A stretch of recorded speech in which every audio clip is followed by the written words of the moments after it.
دراصل وہ ایک تحقیقی مقالے پر کام کر رہے تھے اور اسی سلسلے میں انہوں نے اچانک چھٹی لے لی تھی۔ ہم نے اپنی پریشانی کا ذکر سی آر سے کیا تو وہ بولا، سر تو اب تقریباً 1 ماہ تک کیمپس نہیں آئیں گے، جبکہ ریسرچ ورک کا وائوا تو 15 دن بعد ہے۔ مگر آپ دونوں ایسا کریں کہ ان کی رہائش گاہ پر چلی جائیں اور اپنی فائل چیک کروا لیں۔ فی الحال وہ پاکستان میں ہی ہیں، ہفتے بعد کینیڈا چلے جائیں گے۔ ہیں؟ کیا ان کے گھر جائیں؟ میرے اور فاریہ کے تو آسان خطا ہو گئے، اس کے علاوہ اور کوئی حل نہیں ہے۔ آپ بلا وجہ ہراساں نہ ہو، یا سر والوں کے گروپ میں بھی 2 لوگوں کے ساتھ مسئلہ ہوا تھا، وہ بھی گھر سے ہی سائن کروا کر آئے تھے۔ میں آپ لوگوں کو ایڈریس سمجھا دیتا ہوں اور فون پر سر سے ٹائم بھی لے لوں گا۔ اگلے دن جب ہم سر کے گھر جانے کے لیے تیار ہو رہے تھے تو فاریہ بولی، سنو، جاتے ہوئے اپنی امیوں کو اپنا وصیت نامہ لکھ کر دے جاتے ہیں۔ اب ایسے بھی آدم خور نہیں ہیں سر، چلو تم۔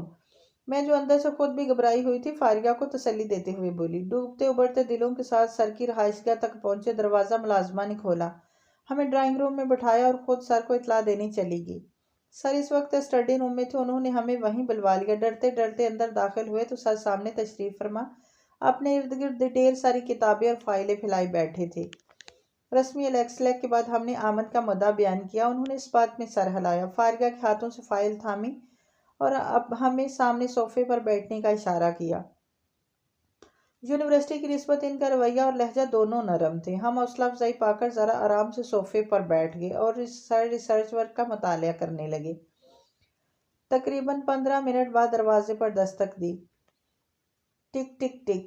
اندر سے یوں لگ رہا تھا جیسے کوئی بچہ اپنی انگلی کے پوروں سے دروازہ بجا رہا ہو، حالانکہ دروازہ تو پہلے سے ہی کھلا تھا۔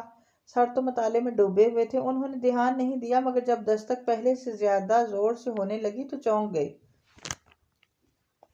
لگتا ہے ثانیہ آئی ہے، وہ آہستہ سے بڑبڑائے اور پھر دروازے کی جانب منہ کر کے بولے، آ جائیں ثانیہ، اندر آ جائیں۔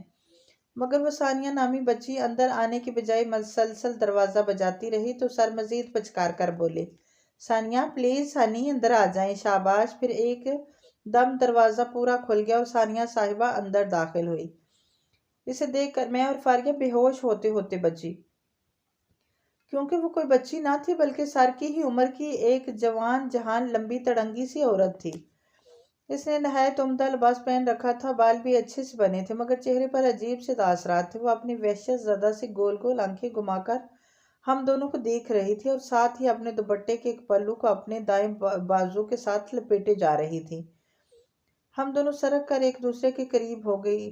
سر نے ایک لمحے کے لیے ہم دونوں کی طرف دیکھا اور پھر عورت کی طرف متوجہ ہو کر بولے، ثانیہ ان سے ملو، یہ میری اسٹوڈنٹ عنایا اور یہ فاریہ ہے، اور عنایا فاریہ یہ میری میسز ہیں۔ ثانیہ ارشاد۔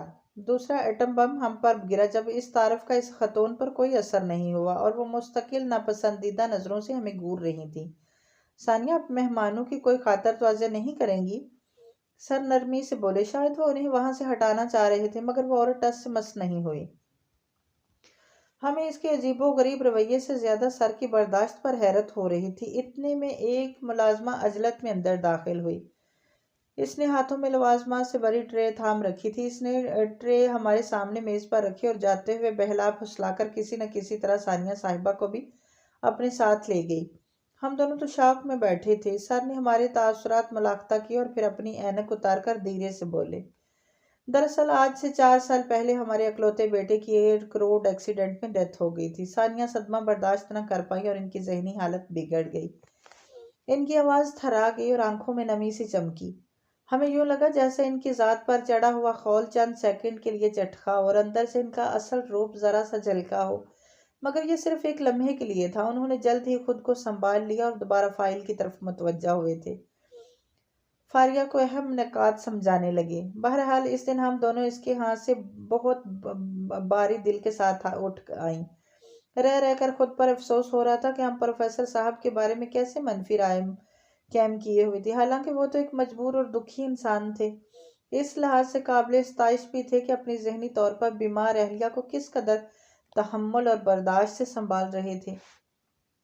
ہمارے معاشرے کا یہی چلن ہے کہ ہم دوسروں کے بارے میں رائے قائم کرنے میں بہت جلد بازی سے کام لیتے ہیں، پھر ایک بار جو رائے قائم کر لیتے ہیں اس میں لچک کی کوئی گنجائش نہیں رکھتے اور مزید گلپھندیں لگا کر اگلے مکفل کر دیتے ہیں۔ بہتر ہے کہ کسی بھی متعلق بات کرتے ہوئے محتاط رہیں۔